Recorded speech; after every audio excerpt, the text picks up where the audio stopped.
तो हेलो दोस्तों, नमस्कार। कैसे हैं आप सभी? उम्मीद करते हैं कि सभी अच्छे होंगे। तो दोस्तों यहाँ पर आप लोग देख सकते हैं एनुअल एग्जामिनेशन 2024 का संस्कृत का ये ओरिजिनल प्रश्न पत्र हम लेकर आ चुके हैं आपके समक्ष। ठीक है, तो यहाँ पर आप लोग देख सकते हैं संस्कृत का ओरिजिनल प्रश्न पत्र आ चुका है। विषय कोड 105 रहेगा। तो इस वीडियो में आप सभी को ऑब्जेक्टिव सब्जेक्टिव बताएंगे। ठीक है, तो उससे पहले आप लोग हमारे चैनल को सब्सक्राइब कर लीजिए। जितने भी विद्यार्थी हमारे चैनल को सब्सक्राइब नहीं किए हैं तो उसे विद्यार्थी सब्सक्राइब कर ले, लाइक कर दे, अपने दोस्तों में शेयर कर दे। चलिए हम लोग क्वेश्चन तरफ में चलते हैं। बारी बारी से हम लोग सभी प्रश्नों को देखेंगे। ठीक है, चलिए पहला नंबर क्वेश्चन यहाँ पर 1 नंबर प्रश्न यहाँ पर आप लोग देखोगे दिया गया कि ह का उच्चारण स्थान किस वर्ण के उच्चारण स्थान के समान होता है। चलिए, तो इसका आंसर क्या हो जाएगा? तो इसका पहला का राइट आंसर क्या हो जाएगा? तो पहला का राइट आंसर ऑप्शन नंबर क्या हो जाएगा? तो डी हो जाएगा। यहाँ पर क दिया गया डी में, तो क हो जाएगा। ठीक है, चलिए पहला का डी हो जाएगा। आप लोग नोट कर लीजिए कॉपी कलम लेकर। चलिए 2 नंबर प्रश्न यहाँ पर देखोगे। 2 नंबर प्रश्न यहाँ पर दिया गया। यहाँ पर ध्यानपूर्वक देखिए, मूर्धा से किस वर्ण का उच्चारण होता है? तो 2 का राइट आंसर हो जाएगा ऑप्शन नंबर ए, यानी कि र का उच्चारण स्थान होता है। ठीक है, आप लोग लाइक कर दीजिएगा सभी विद्यार्थी। चलिए हम लोग नेक्स्ट क्वेश्चन यहाँ पर देखिएगा, 3 नंबर क्वेश्चन तरफ में चलेंगे। यहाँ पर देखिएगा 3 नंबर क्वेश्चन दिया गया है, मृत्यु डैश अमृतम गम्या, रिक्त स्थान को भर देना है। तो मृत्योर्मा होगा, यानी कि ऑप्शन नंबर ए हो जाएगा। मृत्योर्मा अमृतम गम्या, यानी कि ऑप्शन नंबर ए हो जाएगा 3 का। ठीक है, तो इसको आप लोगों को देख लेना है। आप लोग कमेंट कर दीजिएगा। ठीक है, चलिए यहाँ पर देखिएगा दिया गया है कि तोमेव देव पुरुषः पुराण किस ग्रंथ से लिया गया है? चलिए, तो 4 का राइट आंसर हो जाएगा ऑप्शन नंबर बी हो जाएगा, यानी भगवत गीता से लिया गया है। चलिए अब हम लोग 5 नंबर क्वेश्चन यहाँ पर देखेंगे। 5 नंबर क्वेश्चन, ठीक है, चलिए यहाँ पर 5 नंबर क्वेश्चन यहाँ पर देखिएगा दिया गया है कि नमो अस्तुते का संधि विच्छेद है। तो नमो अस्तुते का संधि विच्छेद क्या होगा? तो 5 का right answer option number A हो जाएगा, नमः प्लस अस्तुते हो जाएगा। ऑप्शन नंबर ए हो जाएगा 5 का। ठीक है, चलिए अब हम लोग 6 नंबर क्वेश्चन यहाँ पर 6 नंबर क्वेश्चन यहाँ पर देख लीजिए। दिया गया है कि परित्याजम में कौन सा प्रत्यय है? तो 6 का right answer option number A हो जाएगा, लृ पे प्रत्यय है। ठीक है, चलिए 6 का ये हो जाएगा। अब हम लोग 7 नंबर क्वेश्चन देखते हैं, खनित्वा में कौन सा प्रत्यय है? तो 7 का राइट आंसर हो जाएगा, 7 का क्या हो जाएगा? तो ऑप्शन नंबर बी हो जाएगा, कत्वा। ठीक है, 7 का ऑप्शन नंबर बी हो जाएगा, कत्वा। ठीक है, आप लोग याद कर लीजिएगा, 7 का बी हो जाएगा। चलिए 8 नंबर क्वेश्चन हम लोग देखेंगे। 8 नंबर क्वेश्चन यहाँ पर देख लेते हैं। 8 नंबर, चलिए यहाँ पर देख सकते हैं 8 नंबर क्वेश्चन दिया गया है कि भविष्यंती में कौन सा धातु है? तो भविष्यंती में कौन सा धातु होगा? तो इसका राइट आंसर हो जाएगा ऑप्शन नंबर बी हो जाएगा, यानी कि भवा हो जाएगा। ठीक है, यहाँ पर ऑप्शन नंबर बी आप लोग देख सकते हैं, सही जवाब हो जाएगा। ठीक है, 8 का बी हो जाएगा, यहाँ पर आप लोग 8 का देख सकते हैं। ठीक है, 9 नंबर क्वेश्चन यहाँ पर देख सकते हैं, पंचतंत्र में कितने भाग होते हैं? तो पंचतंत्र में कितने भाग होते हैं? तो 5 भाग होते हैं, यानी कि ऑप्शन नंबर ए हो जाएगा। ठीक है, चलिए नेक्स्ट क्वेश्चन यहाँ पर 10 नंबर क्वेश्चन दिया गया है कि प्राणायाम में कौन सा धातु है? तो 10 का राइट आंसर बताओगे, 10 का तो जाएगा नमः है। ठीक है, प्रणमय में कौन सी धातु है? तो ऑप्शन नंबर ए हो जाएगा। ठीक है, चलिए नेक्स्ट क्वेश्चन यहाँ पर देखिएगा। चलिए नीचे बढ़ते हैं हम लोग। 11 नंबर क्वेश्चन दिया गया है, यक्ष युधिष्ठिर संवाद किस ग्रंथ से लिया गया है? तो चलिए 11 का राइट आंसर क्या हो जाएगा? तो महाभारत से लिया गया है। ठीक है, तो इसका राइट आंसर हो जाएगा ऑप्शन नंबर बी, महाभारत हो जाएगा। ठीक है, ऑप्शन नंबर बी में दिया गया है महाभारत, तो इसका राइट आंसर हो जाएगा। चलिए हम लोग चलते हैं 12 नंबर क्वेश्चन की, महाभारत में कितने पर्व हैं? तो महाभारत में कितने पर्व हैं? तो 18 पर्व हैं, यानी कि ऑप्शन नंबर सी होगा। ठीक है, यहाँ पर आप लोग देख सकते हैं। ठीक है, चलिए अब हम लोग नेक्स्ट क्वेश्चन यहाँ पर देख लेते हैं। 13 नंबर क्वेश्चन दिया गया है कि यहाँ पर दिया गया तत्वार्ध में कौन सी संधि है? तो चलिए यहाँ पर देखिए 13 का क्या राइट आंसर हो जाएगा?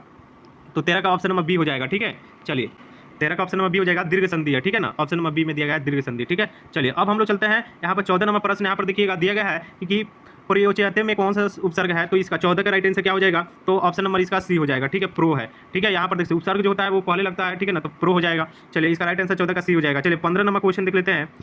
15 नंबर क्वेश्चन दिखना है। 15 नंबर क्वेश्चन दिया गया यहाँ पर कि उपनिषद की किनके विचार प्रकट करते हैं? तो उपनिषद किसके विचार प्रकट करते हैं? तो इसका राइट आंसर बताना है। तो वो ऋषि के विचार उत्पन्न करते हैं, यानी कि इसका राइट आंसर हो जाएगा डी हो जाएगा। 15 का क्या हो जाएगा? तो डी हो जाएगा। ठीक है, ऋषि का विचार उत्पन्न करते हैं। चलिए 16 नंबर क्वेश्चन यहाँ पर देखोगे दिया गया कृष्ण का विचार कौन सा ग्रंथ प्रकट करता है? तो कृष्ण का जो विचार है ना, वो इसका राइट आंसर हो जाएगा ऑप्शन नंबर बी हो जाएगा। ठीक है, तो 16 का बी आप लोग याद कर लीजिएगा। ठीक है ना, चलिए अब हम लोग 17 नंबर क्वेश्चन देख लेते हैं।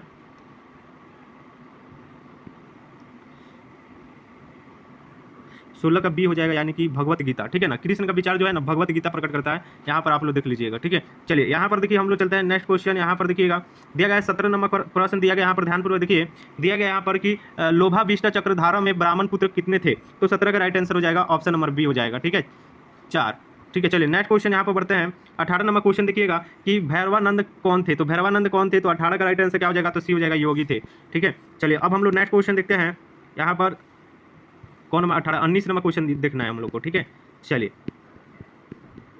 19 नंबर क्वेश्चन।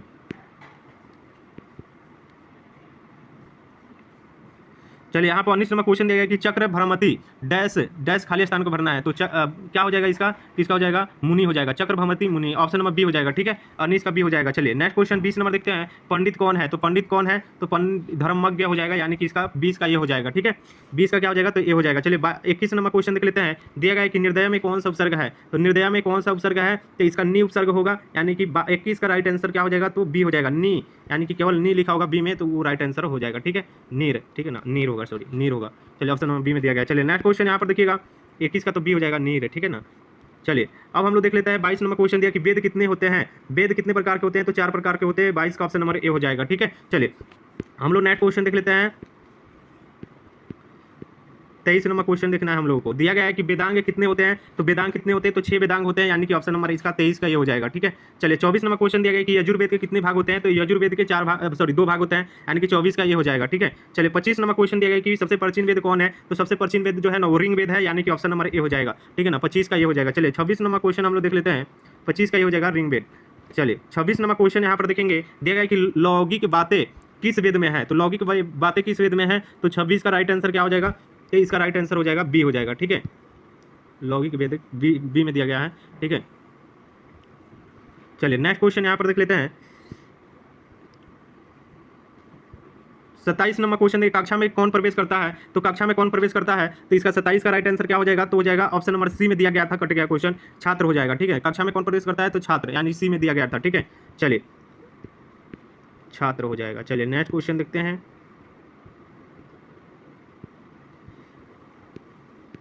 देखिए यहाँ पर 27 में दिया गया कक्षा में कौन प्रवेश करते हैं, तो छात्र हो जाएगा। ठीक है, चलिए यहाँ पर 28 नंबर क्वेश्चन हम लोग देखते हैं, दिया गया यहाँ पर कि यहाँ पर दिया गया, ध्यान पर देखिएगा 29 नंबर। ठीक है, ऑफिस शब्द का प्रयोग यदि वाक्य के पहले हो तो उसका अर्थ होगा ऑपी का, तो इसका 29 का राइट आंसर क्या हो जाएगा, तो ये हो जाएगा भी हो जाएगा। ठीक है, चलिए अब हम लोग 30 नंबर क्वेश्चन देख लेते हैं, दिया गया है कि धातु कितने प्रकार के होते हैं, तो धातु कितने प्रकार के होते हैं, तो 30 का राइट आंसर हो जाएगा बी हो जाएगा। ठीक है, धातु जो होता है 2 प्रकार के होते हैं, ऑप्शन नंबर इसका बी हो जाएगा। ठीक है, चलिए नेक्स्ट क्वेश्चन 31 नंबर क्वेश्चन हम लोग देख लेते हैं, दिया गया है कि अभिज्ञान यानी कि शकुंतलम में नाटक में यहाँ पर दिया गया है कि वृक्ष को कौन सिंचता है, तो 31 का राइट आंसर हो जाएगा, ये हो जाएगा दुष्यंत सिंचता है। चलिए 32 नंबर क्वेश्चन दिया गया है कि किस ऋषि में प्रकृति यानी कि शोभायमान होती है, तो चलिए इसका 32 का राइट आंसर हो जाएगा, वो हो जाएगा बी हो जाएगा। ठीक है, बसंत ऋतु में हो जाएगा। ठीक है, 32 का बी में दिया गया बसंत, तो आप लोग याद रख लीजिएगा। चलिए 33 में क्वेश्चन दिया कि वृक्ष से उतर कर कौन घर गया, तो 32 का राइट आंसर, सॉरी 33 का राइट आंसर हो जाएगा, चौथा व्यक्ति उतर के घर गया था। ठीक है, 33 हो गया है,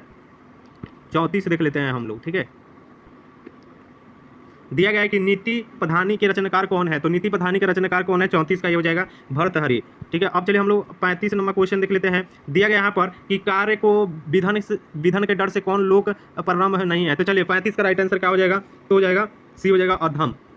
चलिए 36 नंबर क्वेश्चन देखते हैं, ध्रुतों का अर्थ है, श्रुतों का अर्थ क्या होगा, तो 36 का राइट आंसर हो जाएगा शास्त्र में अर्थ है इसका। ठीक है, चलिए 37 नंबर क्वेश्चन हम लोग देखेंगे, दिया गया है कि वर्ण यहाँ पर देखिए, वर्ण रत्नाकर किस विषय की पुस्तक है, तो 37 का राइट आंसर क्या होगा, तो बिल्कुल सही जवाब हो जाएगा नृत्य में। चलिए 38 नंबर क्वेश्चन हम लोग देख लेते हैं, दिया गया है कि वर्ण रत्नाकर किस विषय की पुस्तक है, तो नृत्य की पुस्तक है, 37 हो जाएगा। 38 नंबर देखते हैं, दिया गया है कि डोमकच कहाँ का नृत्य है, तो डोमकच जो है भोजपुर का नृत्य है, यानी कि ऑप्शन नंबर ए हो जाएगा।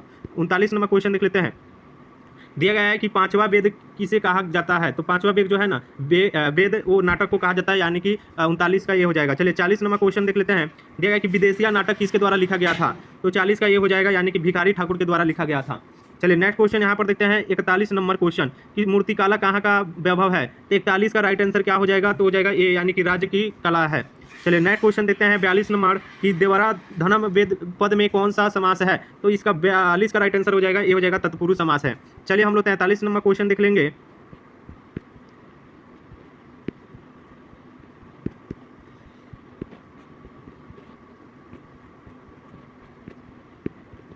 संस्कार गीतस्य भेद रेखांकित पद को आपको चिन्हित करना है, तो चलिए 43 का राइट आंसर हो जाएगा, ऑप्शन नंबर बी हो जाएगा। ठीक है, चलिए उसी प्रकार से 44 का सी हो जाएगा, 45 का बी हो जाएगा, आप लोग नोट कर लीजिएगा। ठीक है, तो चलिए दोस्तों आज के वीडियो में इतना ही रहेगा, नेक्स्ट वीडियो में सब्जेक्टिव लेकर आएंगे, तो इस वीडियो को लाइक कर दीजिए, ज़्यादा से ज़्यादा सब्सक्राइब कर दीजिए। ठीक है, अपने दोस्तों में शेयर कर दीजिएगा, ये ओरिजिनल प्रश्न पत्र यहीं आप लोग के एग्जाम में रहेगा। ठीक है, थैंक यू, और व्हाट्सएप ग्रुप में ज्वाइन कर लीजिएगा, इसका पीडीएफ जितना भी होगा वो डाल दिया जाएगा। ठीक है, साइंस का ऑलरेडी बन गया है सब्जेक्टिव, तो ऑब्जेक्टिव जाकर देख लीजिए आप लोग। ठीक है, चलिए थैंक यू।